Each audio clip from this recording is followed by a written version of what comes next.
Good morning. I'm happy to see you all here and everybody look very healthy. That's good. Dobré ráno. Velice rád vás tady všechny vidím. Všichni vypadáte velice zdravě, což je velice dobře. Guess how old I am? Zkuste hádat, kolik mi je let. I am 39. Je mi 39. No.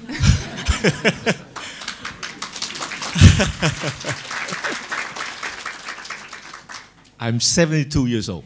Je mi 72 let. So, and I haven't taken any drugs. A nebral jsem zatím žádné léky. For 25 years. 25 let jsem nebral žádné léky.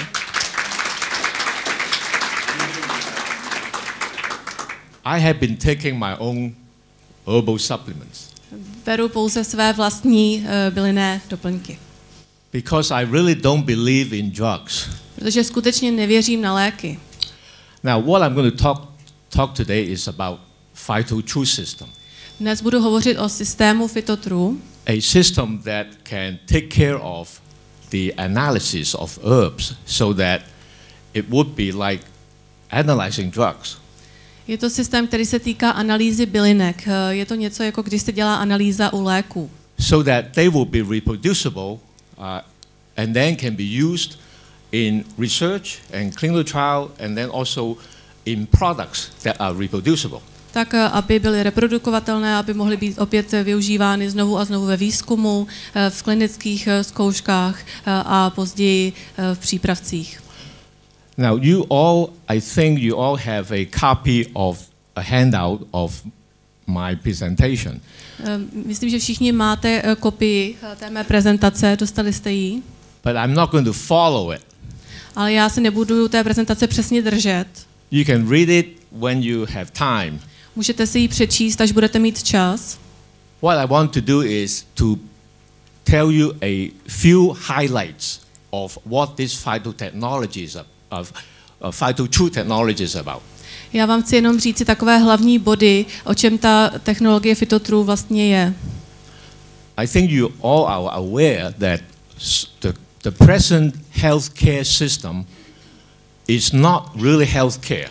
Určitě jste si všichni vědomi skutečnosti, že současný systém zdravotnictví není vlastně o péči o zdraví tolik. It's really sick care. Je to v podstatě péče o nemocné. The system only treats you when you are sick. Ten systém o vás pečuje pouze tehdy, když jste nemocní. With a lot of drugs. A používají hodně léků. People like myself, seniors, a lidé jako jsem já, seniori, sometimes take over a dozen drugs. Někdy berou více než 10 různých léků. One drug is for cholesterol, another drug is for high blood pressure. Jeden lék je na cholesterol, druhý na vysoký krevní tlak. And then another 2 or 3 for side effects of these products. A potom další 2 nebo 3 léky, které se postarají o vedlejší účinky, které tyto léky vyvolaly. So a senior like me sometimes takes all these drugs and they don't even know what's happening to them. Takže senior, jako jsem já, někdy bere všechny tyto léky a ani neví, co s ním ty léky udělají. What I have been doing is I'm trying to find a way to use science, technology to make use of herbs that have been used for thousands of years. Já se tedy snažím využít technologie, která pracuje s bylinkami, které se používají už tisíce let. Drugs are expensive. Léky jsou drahé. And they cause side effects that require more drugs. A způsobují vedlejší účinky, které vyžadují užívání dalších léků. But traditional herbs are not expensive. Ale tradiční bylinky nejsou drahé. The only problem is they are not credible. Jediný problém je, že nejsou často důvěryhodné. Because medical doctors and scientists don't believe it. Protože lékaři ani vědci v ty bylinky často nevěří. Because when you try to test an herb, a lot of times is sometimes one result, another scientist tests it, gives another result. Protože když se testují bylinky, tak každý vědec přijde s jiným výsledkem toho testování. So that's why it hasn't been introduced into the healthcare system. A z toho důvodu bylinky nebyly zavedeny do toho systému zdravotnictví, nepoužívají se tolik. To make people really healthy before they get sick. Tak, aby se lidé, aby se udržovalo zdraví lidí a aby nedošlo k tomu, že oni onemocní. So drugs and herbs are different. Takže léky a bylinky se liší. For example, there are thousands and thousands of Chinese formulas. Samozřejmě jsou tisíce a tisíce čínských receptur. They have a history of documentation of many illnesses. A mají dlouhou historii, kde bylo zdokumentováno velké množství různých chorob. And also to help people prevent illnesses. A také způsoby, jak zajistit prevenci proti těmto nemocím. So right now there are increasing number of Chinese herbs being used in dietary supplements. V současné době se zvyšuje množství bylinek, které se využívají v potravinových doplňcích. Now the reason that dietary supplements are being used without going through the approval, the clinical trial approval process is because they are haven't been used for so long that they should be, they are approved, they are considered as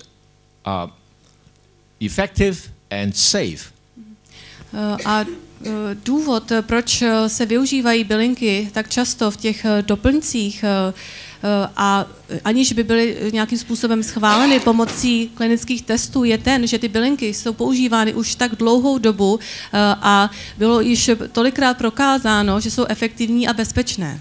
Because it is based on the assumption that since they are being used for thousands of years, they must be safe and effective.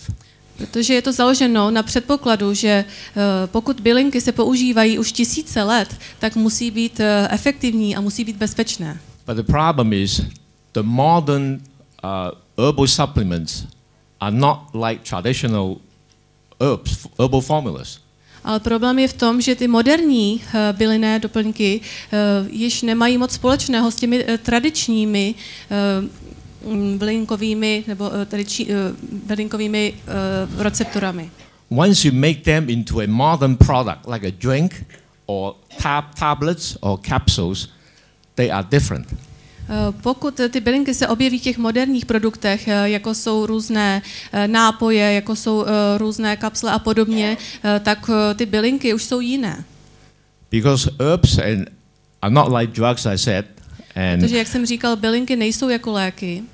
Herbs are multi-active components. Bylinky jsou složky, které mají mnoho různých aktivit. So that you cannot just analyze one single chemical.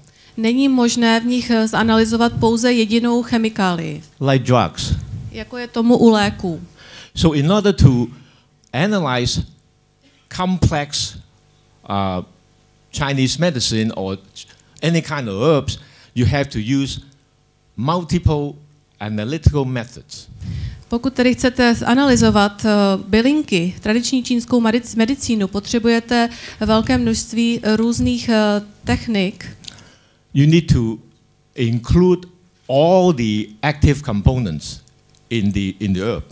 A musíte se zabývat všemi těmi aktivními složkami v té bylince. So that nothing is being missed. Tak, abyste na nic nezapomněli. Or anything added. You can tell if somebody adds something to a formulation.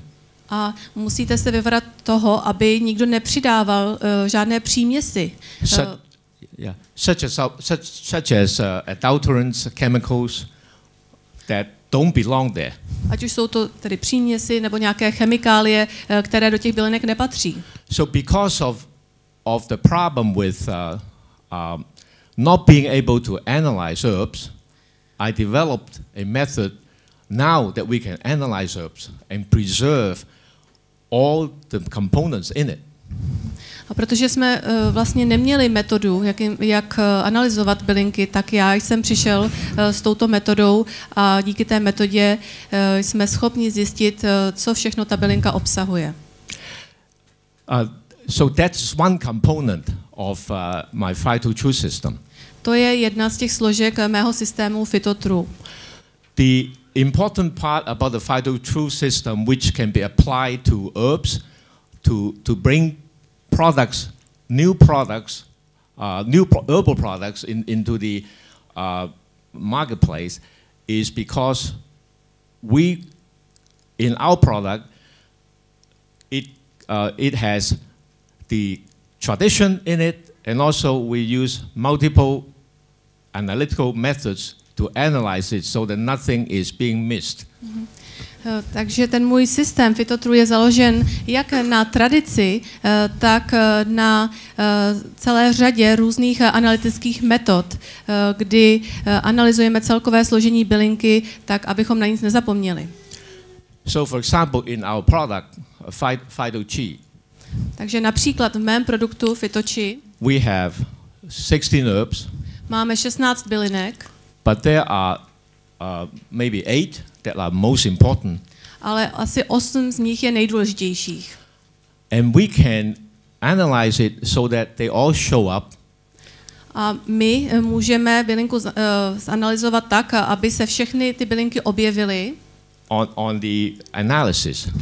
V té analýze. So if somebody adds something to it, tak, aby kdyby někdo chtěl přidat něco k té bylince, we can tell it's different. Tak okamžitě vidíme, že to je něco jiného, co tam nepatří. Or if there is a component that that is supposedly present in the herb, but it's not there. A nebo pokud je tam nějaká složka, která má být v té bylince, ale není přítomna. We know something is missing. Tak víme okamžitě, že tam něco chybí. We know that's not Phyto True. My víme, že už to není Phyto True. So, for example, we analyze our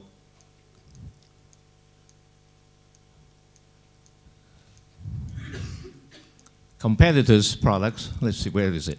My analyzujeme také produkty naší konkurence. You can tell the number of components in our Phyto True. Vidíte, že řada složek, které se nachází ve Phyto True, to je zde na levé straně, na pravé straně. So is compared to the new intra.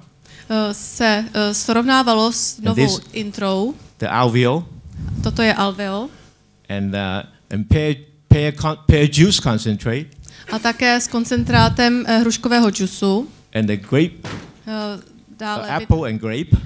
Džusu z jablečného a z vinné révy. So you can tell there's a lot of difference. A vidíte zde, že jsou zde značné rozdíly. Now, another interesting thing is this is the original intra that I formulated. Toto je původní intra, pro níž jsem já vytvořil recepturu. And I manufactured. A kterou jsem vyráběl. So that we put the right components in it. Takže vidíte, že tam skutečně do toho dali ty správné složky. When the new manufacturer took over, it became this. Ale když převzal výrobu nový výrobce, tak to dopadlo takhle. And this is not just the number of components are different.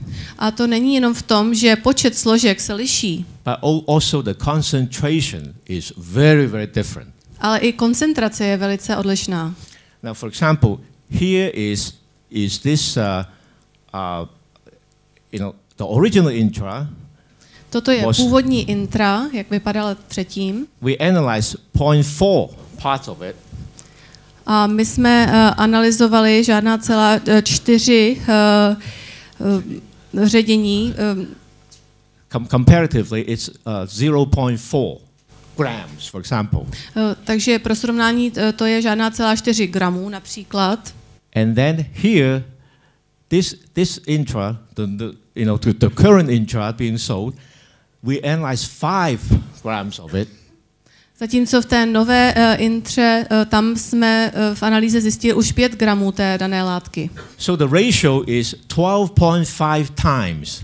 Takže ten poměr je 12,5:1. In other words, this we use 12.5 times more intra drink when we analyze this than this original one. Takže koncentrace některých látek je 12,5 vyšší než v tom původním produktu.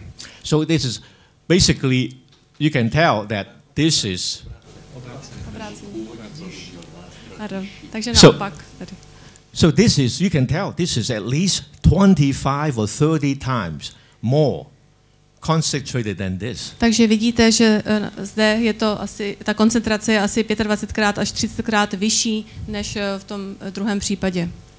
So that is how, when you have a formula being manufactured, if you don't know what you use, the herbs, you don't know what herbs you use, takže you end up with pokud se vyrábí really nějaká bad product. receptura a nevíme, co v té receptuře je, co se použilo, tak může dojít k tomu, že ten produkt je velice špatný na konci.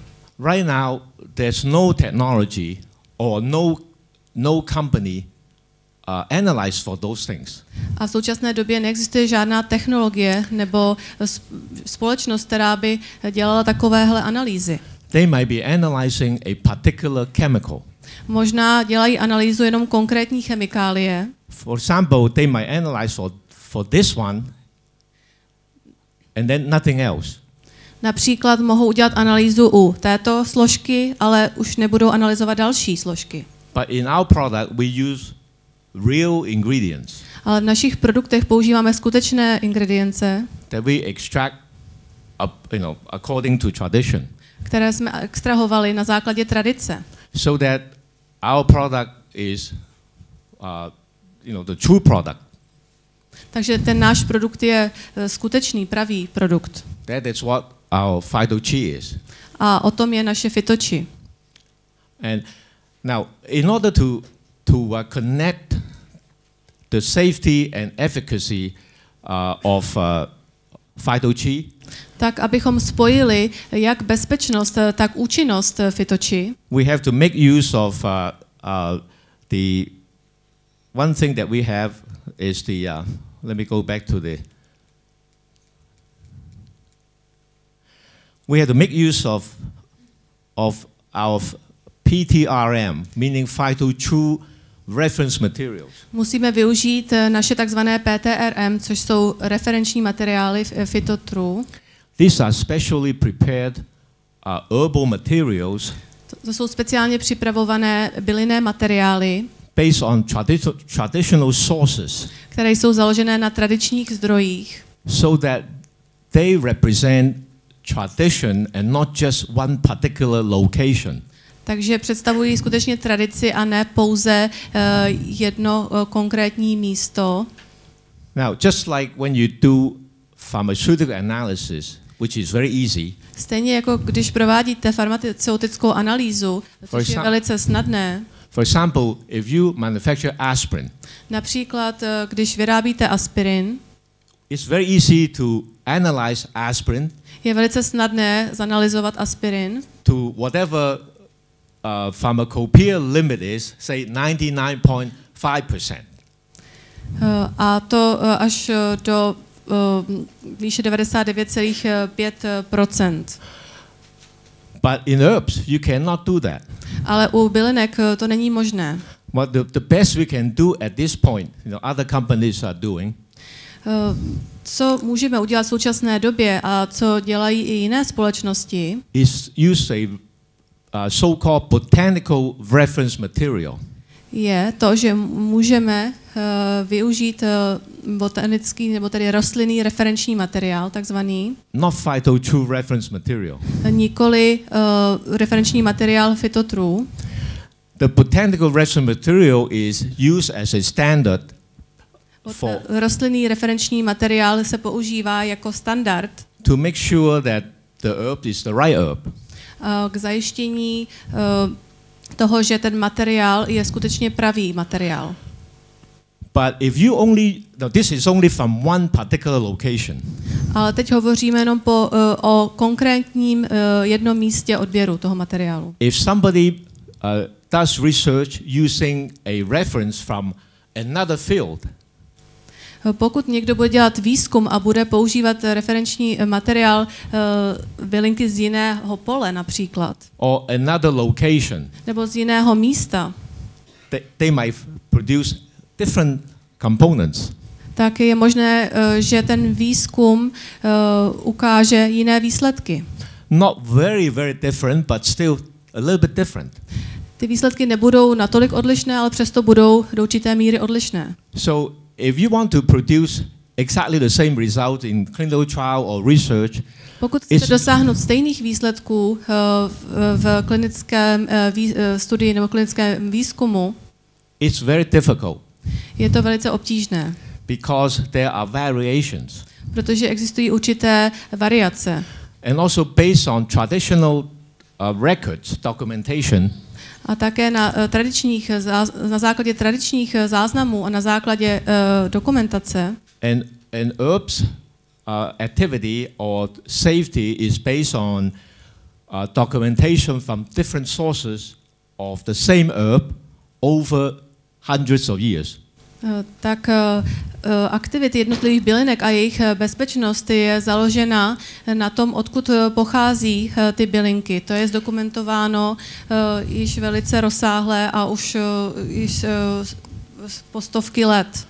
So in order to take advantage of what is documented in all these thousands of books and over 3,000 years, we have to use something like Phyto True reference materials, which is composed of different samples from different areas of the same herb. Takže abychom se mohli držet té tradice, která trvá už tisíce let a mohli se spoléhat na ty knihy, které také už, kterých existují tisíce a které se také drží té tradice, je nutné, abychom používali ten referenční materiál Phyto True, který shromažďuje vzorky z různých oblastí, tak, aby tam byly zastoupeny všechny možné druhy těch jednotlivých bylinek. Then you have a much better chance of getting the same or very similar result as written down over centuries. A jedině tak se můžete dopracovat ke stejným výsledkům nebo k výsledkům velice podobným těm, které byly zdokumentovány po tisíce let. Then you can claim this product is safe because it has been documented. A proto můžete říci, tento produkt je bezpečný, protože byl tímto způsobem zdokumentován. So in our Phyto True system, the most important part are number one, the traditional knowledge, and using this traditional knowledge, we design analysis for the herbal materials. Takže v tom našem systému Phyto True používáme tradiční znalosti a také jsme navrhli analýzy pro ten bylinný materiál. Then with our Phyto True reference materials consisting of 4 samples from 4 different locations. Potom použijeme ten náš referenční materiál Phyto True, kdy použijeme 4 vzorky ze 4 různých oblastí výskytu bylinky. Then we can have a link to traditional safety and effectiveness. A jedině tak můžeme zajistit to, že ta bylinka bude spojená s tou tradicí, bude bezpečná a bude účinná. So we as Václav said, that we have offered this to the National Institute of Public Health, the technology for them to use. A jak říkal Václav, my jsme nabídli tuto technologii státnímu zdravotnímu ústavu a oni ji mohou používat. Using this technology to analyze herbal formulas, we can tell whether an herbal formula is real or is it just made up of some chemicals. A za použití této technologie zjistíme, zda ty bylinné receptury jsou pravé, a nebo zda došlo k jejich falšování, zda jsou v těch směsích nějaké příměsi. I have published, papers on this, and also described in detail in some of my writings. Samozřejmě jsem napsal už velké množství referátů týkajících se tohoto tématu, včetně velkého množství detailů. I'm sorry if sometimes I confuse you because it's pretty difficult concept. Omlouvám se, jestli se cítíte trochu zmatení, je to velice složité téma, velice složitý koncept. But if any of you have any questions about any individual aspect of that, I'll be happy to answer. Ale pokud budete mít nějaké konkrétní dotazy týkající se nějakých konkrétních aspektů, tak rád odpovím. Now, I'm a pharmacist by training. Já jsem farmaceut. Chodil jsem tedy do školy a studoval jsem farmacii na škole. But over the years, I have found out drugs are not the way to keep healthy. A zjistil jsem už v mém životě, že léky nejsou řešením. So when I was many years ago, when I was a graduate student, před mnoha lety, když jsem byl ještě na škole a dělal jsem magisterské studium at the University of Michigan, na univerzitě v Michiganu, and suddenly I had hay fever. Tak najednou jsem měl sennou rýmu. I'm sure some of you who have hay fever know how miserable that is. Asi víte, když máte sennou rýmu, jak je to nepříjemné. I was dripping and couldn't do anything, and couldn't sleep. When I lay down, I was just totally blocked. Teklo mi z nosu, nemohl jsem se na nic soustředit, nemohl jsem nic dělat. Když jsem si lehl do postele, tak jsem měl ucpaný nos. I was born and raised in Hong Kong, so I had never had that kind of problem. Já jsem se narodil a byl jsem vychován v Hongkongu, takže jsem předtím nikdy takový problém neměl. So I went to the Student Health Service. Takže jsem šel za školním lékařem. And when the doctor looked at me, he said, "Welcome to hay fever town." A když mi ten lékař viděl, tak říkal, vítej ve městě plném senné rýmy. So he gave me drugs to plug up my nose and so that I could at least sleep. Takže ten lékař mi dal nějaké léky, alespoň aby ten nos jsem neměl ucpaný, abych mohl pořádně spát. So when it was so over the years, I think it has been probably 10 years before I finally found a way to take care of it. A teprve před 10 lety jsem věděl, jak na to, co s tou sennou rýmou. I was reading, Chinese herbal books and journals. Četl jsem si různé knihy o čínských bylinkách. And found out that magnolia flower, the bud of magnolia flower. A zjistil jsem, že magnolie, poupě magnolie, so can do it. Vám může pomoci. So I just bought some magnolia flower bud from the herb shop in New York area. Takže jsem si koupil takovou směs poupátka magnolie v nějakém obchodě, kde prodávali bylinky. Because at that time I was in New York, I live in New York area already. Bylo to v New Yorku, v té době jsem již žil v New Yorku. And just took the flower buds and mashed it up and make a tea out of it. Vzal jsem ta poupata té magnolie, rozdrtil jsem je a udělal jsem si z nich čaj. And that really, cured me. I mean cure, not just relieve the symptoms. A to mi skutečně uzdravilo. Myslím, tím vážně uzdravilo, nikoli pouze dočasně odstranilo ty moje příznaky. But it took about 2 or 3 years, 2 or 3 seasons. Seasons, yes. Ale trvalo to asi 2. Spring and fall. Trvalo to ale asi 2 nebo 3 roční období, než to úplně ustoupilo. So since then, I really believe in Chinese medicine. A od té doby skutečně věřím v čínskou medicínu. So I never went back to any drugs. A již jsem se nikdy nevrátil k jakýmkoliv lékům od té doby. So what I want to do is to introduce this new technology to bring more Chinese herbal formulas to the market so that people can benefit from this. Takže jsem chtěl využít této technologie, abych mohl představit další čínské bylinné receptury, tak aby více lidí mělo užitek z těchto bylinek. I hope you know, and also another thing is you have to take care, listen to your body. Další důležitou věcí je, abyste poslouchali svoje tělo. Sometimes problems will appear, it disappear in a few days. Někdy problémy přijdou a zase zmizí za několik dní. And don't listen to the drug advertisement saying you have to take something when you are not feeling right. A neposlouchejte reklamu, kde vám říkají, musíte si okamžitě něco vzít, když se necítíte dobře. You will be much better off by slowly getting rid of the drugs. Nejlepší pro vás bude, když se postupně začnete zbavovat užívání léků.